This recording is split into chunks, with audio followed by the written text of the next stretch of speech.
Iron in nature. You probably know that the ⅎ stain, which, perhaps, is often thought to spoil the basin of your spring, is iron in a state of rust, and when you see rusty iron in other places you generally think, not only that it spoiled the places it stains, but that it is spoiled itself, that rusty iron is spoiled iron. For most of our uses it generally is so, and because we cannot use a rusty knife or a razor so well as a polished one, we suppose it to be a great defect in iron that it is subject to rust. But not at all, on the contrary, the most perfect and useful state of it is that ⅎ stain, and therefore it is endowed with so ready a disposition to get itself into that state.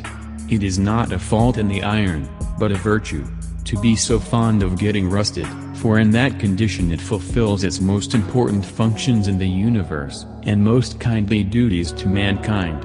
Nay, in a certain sense, and almost literal one, we may say that iron rusted is living, but when pure or polished, dead.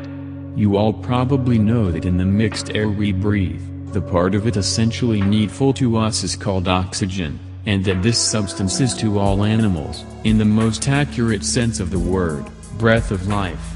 The nervous power of life is a different thing, but the supporting element of breath, without which the blood, and therefore life, cannot be nourished, is this oxygen.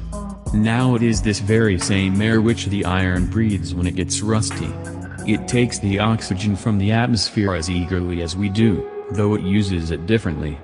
The iron keeps all that it gets, we and other animals part with it again, but the metal absolutely keeps what it has once received of this aerial gift, and the ⅎ dust which we so despise is, in fact, just so much nobler than pure iron, insofar as it is iron and air. Nobler, and more useful, for, indeed, as I shall be able to show you presently, the main service of this metal, and of all other metals, to us, is not in making knives, and scissors, and pokers, and pans, but in making the ground we feed from, and nearly all the substances first needful to our existence. For these are all nothing but metals and oxygen, metals with breath put into them.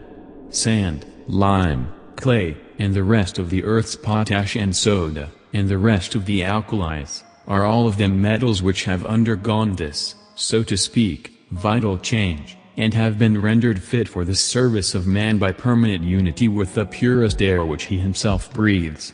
Ruskin 5860.